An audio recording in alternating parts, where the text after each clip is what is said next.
اس کی ملاقات کا مشتاق رہتا ہے، اس کی شکل آپ کے سامنے رہتی ہے۔ فرض کر لیں عبد الرحمن کا بیٹا عبداللہ باہر ہے، اب عبد الرحمن کو اور عبد الرحمن کے گھر والوں کو وہ یاد آتا ہے عبداللہ، تو کیا خیال ہے وہ عبداللہ عبداللہ عبداللہ کی تصریح پڑھتے ہیں؟ ایسا کبھی نہیں کرتے۔ وہ دل کی ایک کیفیت ہوتی ہے کہ اس کا تصور ہر وقت دل میں رہتا ہے اور اس کی تصویر چہرے کے آگے پھر رہی ہوتی ہے۔ یہی ہے اصل ذکر، یہی ہے اصل اللہ کو یاد کرنا۔ اللہ کی یاد جو ہے وہ اصل یہی ہے، ہر وقت اللہ کا تصور رہے، اور یہ تصور کس وقت اور کس حال میں آپ کے کام آتا ہے؟ نیکی کرنے کا وقت آ جائے تب اللہ کا تصور آپ کو بے چین کرتا ہے، گناہ میں پڑنے کا خدشہ ہو تو آپ کا دل آپ کو بے چین کرتا ہے۔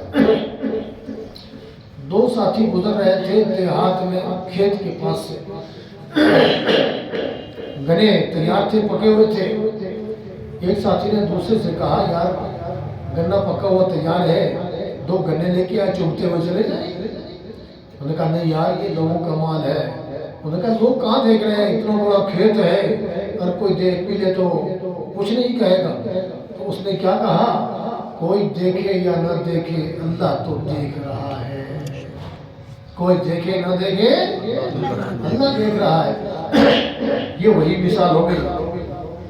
حضرت سیدنا فاروق اعظم رضی اللہ تعالیٰ عنہ رات کو گشت فرماتے تھے، برسبیل راہ گشت کے دوران ایک دروازے کے پاس سے گزر رہے تھے، گھر کے اندر سے دو عورتوں کے آپس میں مباحثہ کرنے کی آوازیں آ رہی تھی۔ کان لگا کے سنا، ماں بیٹی سے کہہ رہی تھی کہ بیٹی دودھ تھوڑا ہے، گزر اوقات نہیں ہوتا، پانی ملا لے۔ تو بیٹی نے جواب دیا، اماں جی ہمارے خلیفہ امیر المومنین عمر فاروق رضی اللہ تعالیٰ نے منع کیا ہے۔ تو ماں کہنے لگی بیٹی دیکھو رات کا وقت ہے، عمر کو کیا پتا ہم نے پانی ملایا ہے دودھ میں۔ تو وہ بچی کہنے لگی، بیٹی کہنے لگی سمجھدار ماں کو، اماں جی عمر نہیں دیکھ رہا تو عمر کا خدا تو دیکھ رہا ہے۔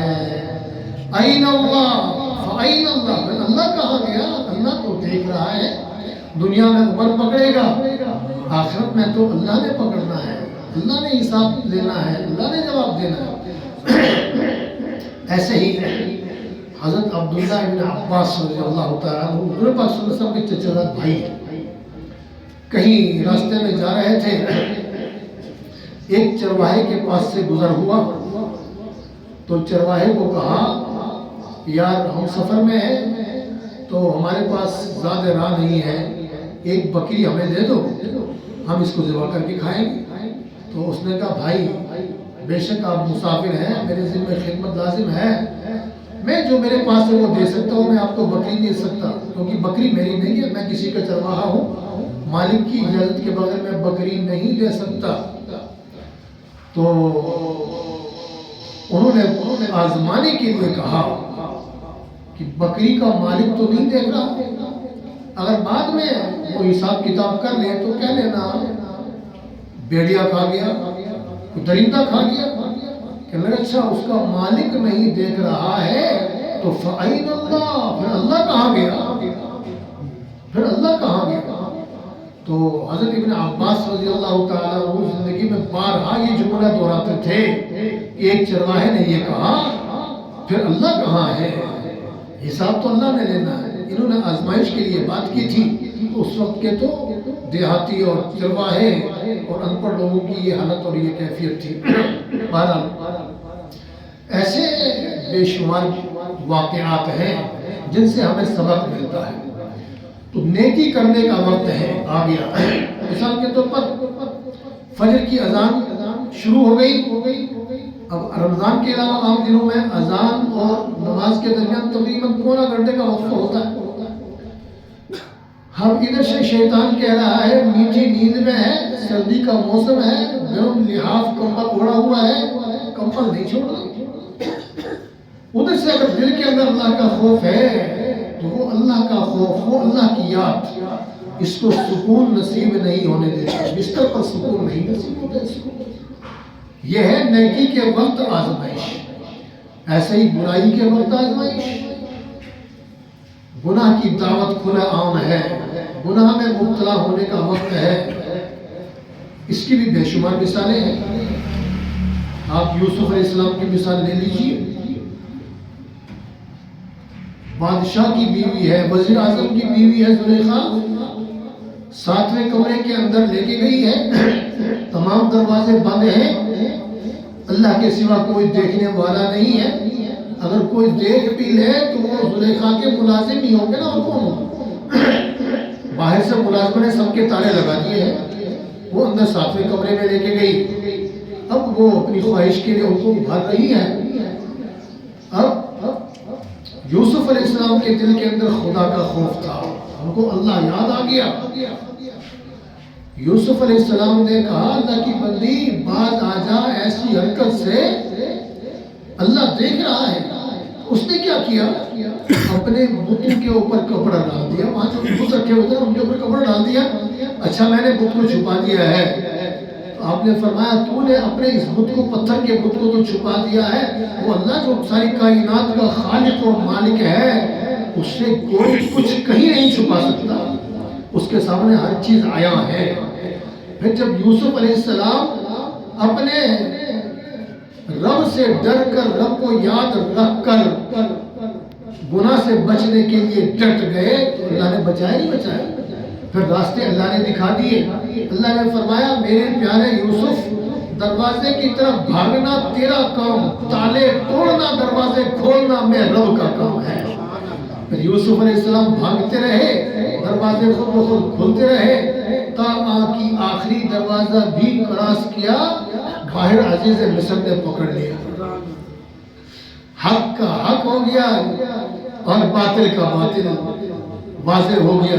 ایسے ہی ایک اور واقعہ بتا کے بات ختم کرتا ہوں، ایسے ہی عجیب واقعہ، یہ ہمارے انڈیا کے 50-100 سال پہلے کا واقعہ ہے، دارالعلوم دیوبند کا واقعہ، انگریز کا زمانہ تھا،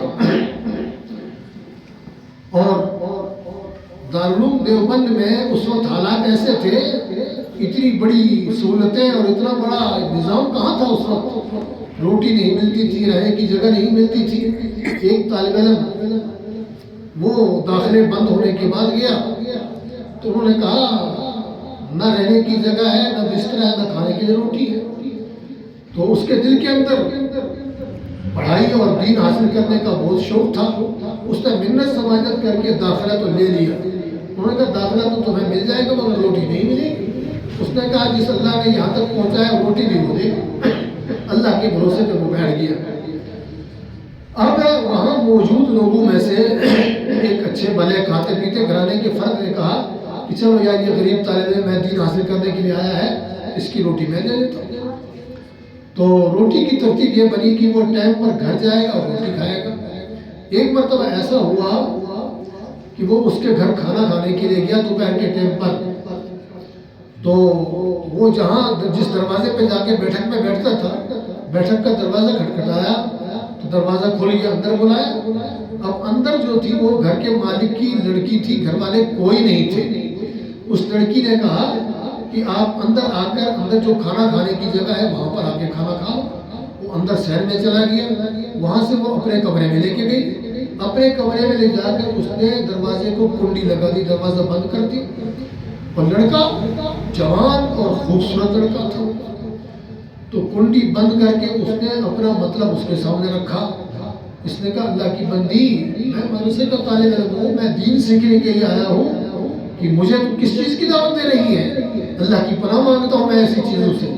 جب اس نے بہت زیادہ تنگ کیا تو کہنے لگا دیکھو تمہارے والد نے مجھے روٹی دے کر مجھ پر احسان کیا ہے، میں اللہ کی بھی احسان شکری کروں اور تیرے باپ کی بھی احسان شکری کروں، یہ مجھ سے نہیں ہوتا۔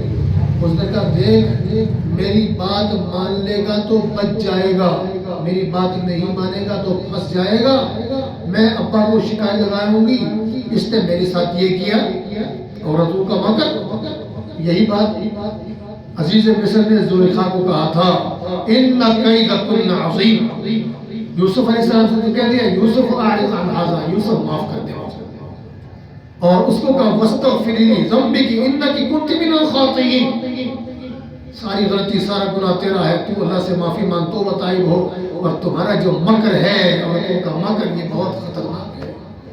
تو عورت نے یہ مکر چلائی تو یہ پھنس گیا، اس نے کہا مرتا کیا نہ کرتا، حامی بھر لی۔ اس نے کہا ایسا کر کہ مجھے فارغ ہونے دے، میں استنجا خانے سے ہو کے ہوں۔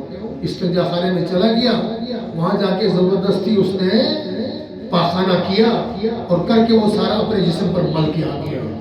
جب اس نے جسم پر پاخانہ مل لیا تھا، جب اس نے دیکھا بدبو بھی آ رہی ہے اور ساتھ گندگی بھی لگی ہوئی ہے، تو تھکے دیکھ کر اس کو لاتے مار کے اس نے گھر سے باہر نکال دیا۔